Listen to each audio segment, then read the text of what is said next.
A empresa, ela nasce, até por um princípio da contabilidade, que é o princípio da continuidade, ela nasce para não morrer. Isso. Ela nasce para continuar a sua missão, o seu propósito, né? E é exatamente isso que leva à questão da sucessão. Isso. Então, meu amigo, eu quero escutar você, que é um especialista. Como preparar as empresas para a sucessão? Considerando que 90% das empresas do Brasil têm o perfil familiar. Quando a gente fala em sucessão, se a gente trouxesse para a nossa vida particular, pessoal, já era um grande tema. Porque a gente também não prepara para a sucessão dos nossos filhos, do nosso legado, né? Tanto de forma que a gente vai deixar de coisas boas, mas também de bens e etc. E aí, quando a gente vai para a empresa, aí não se pensa de jeito nenhum. Porque quando é filho, você ainda pensa, não, vou deixar esse apartamento para o meu filho, esse para aquele. Você já começa a pensar em construir um patrimônio para os seus filhos.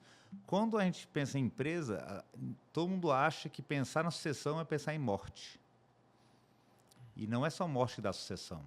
Eu posso querer parar de trabalhar também, de tocar o negócio, de botar os meus herdeiros lá dentro, ou botar um profissional lá, que é um processo sucessório também. Então, eu digo que a gente tem que planejar desde hoje como vai ser o dia que eu me for, ou o dia que eu quiser sair. Como vai ser essa transição? E aí a gente tem que preparar os nossos, né? Então, a minha pergunta é, quantas empresas têm um plano sucessório, né? Quantas empresas têm conselho de família para decidir qual a trajetória dos nossos filhos? A gente tem preparado nossos filhos para a nossa sucessão? Então, se eu quero que... Eu sei que minhas filhas, eu tenho 3 filhos.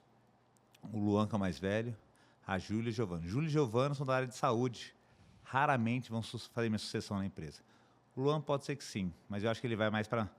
Ele quer morar fora e para a multinacional, talvez ele se deslanche lá e não volte, né? Mas as 2 mais novas, elas não são dessa área, então elas não vão suceder. O Luan já é mais propenso. Então, eu tenho que tratar um caminho para eles.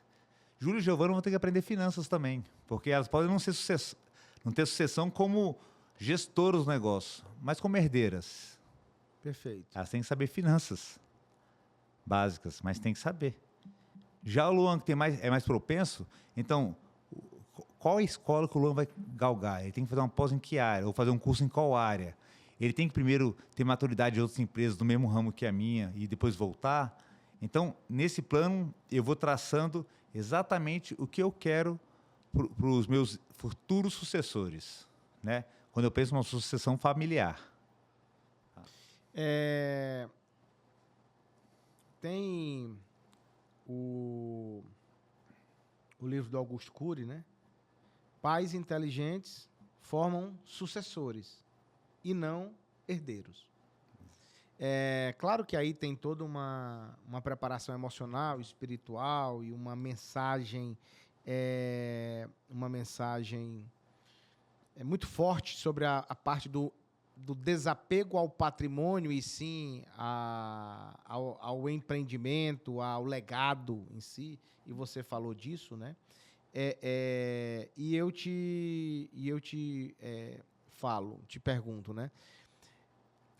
As empresas familiares, elas hoje têm você já colocou aqui da necessidade de olhar para os filhos e ir preparando eles independentemente da linha de atividade que eles estão atuando ou vão atuar.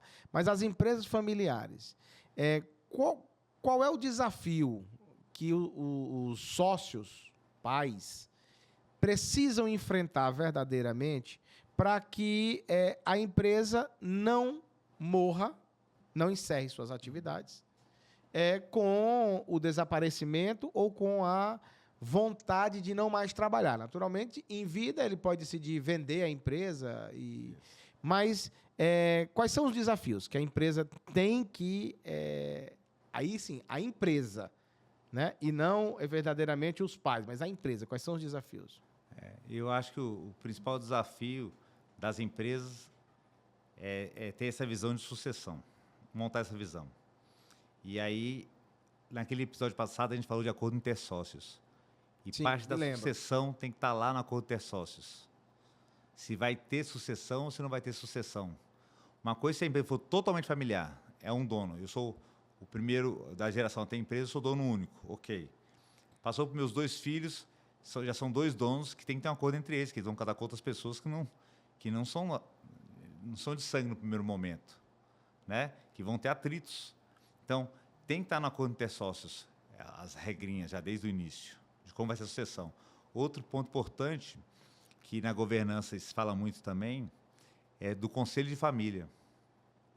Eu monto um conselho de família, já que é empresa familiar, e uma vez ou 2 vezes por ano, eu mostro para a família o que acontece com a empresa, como funciona a empresa. Eu vou preparando aos poucos a empresa. Tem gente que, para preparar o sucessor, ele leva o filho desde pequeno para a empresa.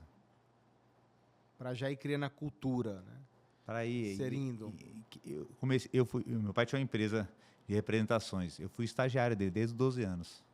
Talvez eu sou empresário hoje. Em razão Dele. Eu fui funcionário público.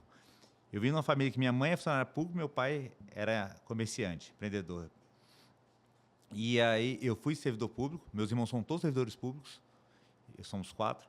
Eu fui servidor público, fiquei 2 anos lá e uma hora eu decidi sair. Porque eu não trabalhava quase nada, e o pessoal reclamando, aquilo foi me angustiando. Quando eu pude ir para a área privada, eu fui. E foi exatamente o percurso que eu tive de exemplo. Desde os 12 anos eu ia trabalhar com meu pai, eu tenho carteira assinada desde os 14, eu tinha, né? Porque como empreendedor agora não tem mais carteira assinada, mas desde os 14 eu tinha, e eu gostava de andar. Eu me lembro quando pequeno, com 12 anos, a coisa mais legal que eu tive foi ganhar uma pasta. Sabe aquelas pastas? Que a gente andava de pasta? Eu vou andar de pasta, não era mochila, pasta. Era pasta, era. E eu era office boy, ia nos bancos, com a minha pasta para pagar os boletos. Então, pelo exemplo, eu fui levado por esse direcionamento. Então, quero que meus filhos venham para a minha empresa. Talvez um dos primeiros casos mais singelos é seus filhos andarem pela sua empresa. Muito bom isso. Agora, dentro dessa preparação da família, como as holds podem serem um instrumento para esse processo de sucessão? Aí eu queria te pedir que explicasse um pouquinho para a gente aqui a diferença da hold patrimonial, com a hold familiar, com a hold, né, de participações, para que o nosso telespectador aqui possa compreender um pouco essas diferenças. Você pode ter separadas ou juntas elas, tá? Mas, exemplo, eu posso ter uma hold de participações. Então, eu tenho uma empresa que participa em outras empresas. Então, vamos dizer, a PH Participações.